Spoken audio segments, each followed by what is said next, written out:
Assalamualaikum warahmatullahi wabarakatuh.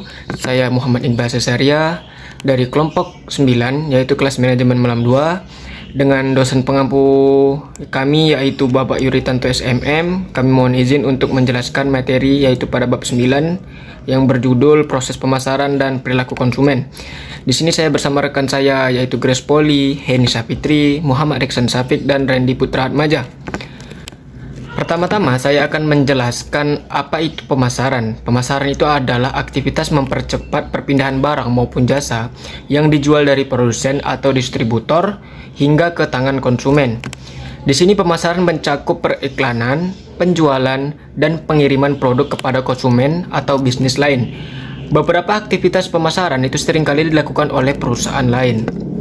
Selanjutnya saya akan menjelaskan tujuan mengelola sumber daya pemasaran. Terdapat 4 tujuan mengelola sumber daya pemasaran, yaitu yang pertama adalah menyediakan atau memproduksi produk yang akan memuaskan konsumen. Yang kedua adalah menetapkan harga pokok pada level yang dapat dijangkau oleh konsumen dan sekaligus dapat menghasilkan laba atau keuntungan. Yang ketiga adalah mempromosikan produk tersebut sehingga konsumen yang potensial akan peduli dengan keberadaan dan kemampuan produk tersebut dalam memuaskan kebutuhan konsumen. Dan yang terakhir adalah memastikan bahwa produk tersebut itu dapat didistribusikan sehingga produk tersebut dapat kapanpun dan dimanapun konsumen itu dapat membutuhkannya. Selanjutnya ada menciptakan nilai tambah. Pertama, nilai tambah dan manfaat. Nilai tambah bagi konsumen dapat diperoleh dengan membandingkan antara manfaat dan biaya atau cost.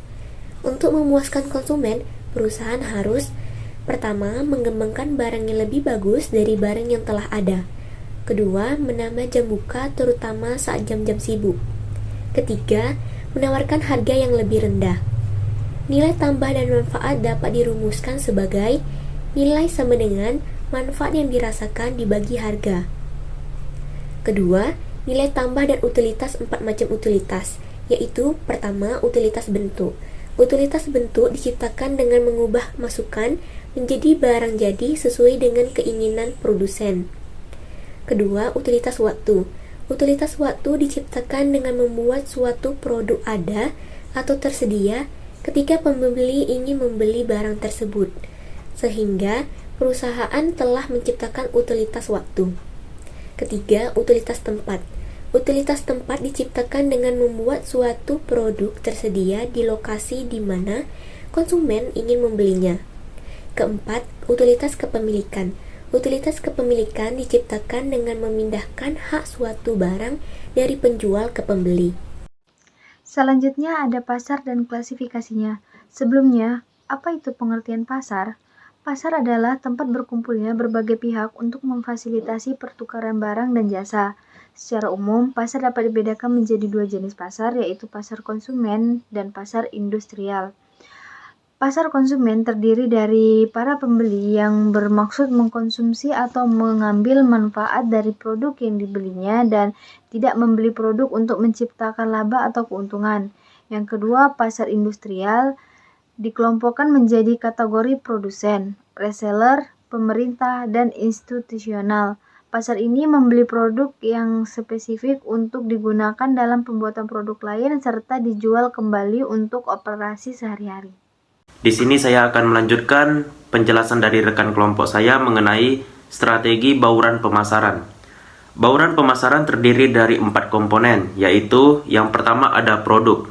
Pembuatan produk adalah langkah awal dari pemasaran. Suatu produk harus dibuat semenarik mungkin agar dapat memikat para konsumennya, memberikan ciri khas tersendiri atas produk yang dihasilkan.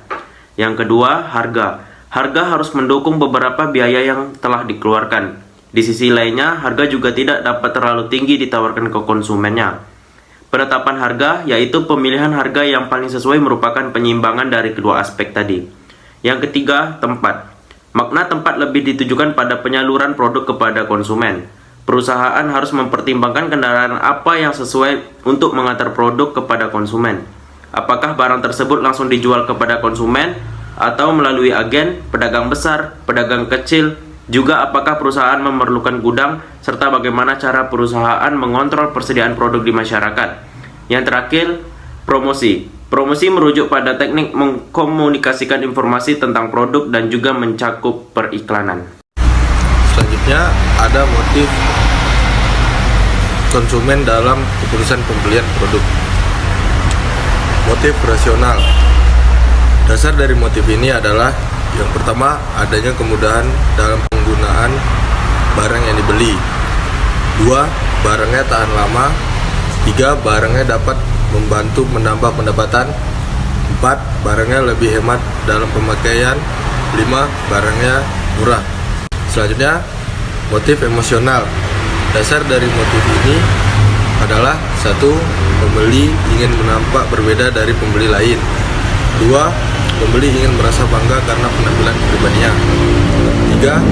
Pembeli merasa pencapaian status sosial yang baik. 4. Pembeli merasa terhindar dari keadaan yang berbahaya. Baiklah, sekian penyampaian presentasi dari kelompok kami. Apabila masih ada salah dalam pengucapan, mohon dimaafkan. Saya akhiri, wabillahi taufiq wal hidayah. Wassalamualaikum warahmatullahi wabarakatuh.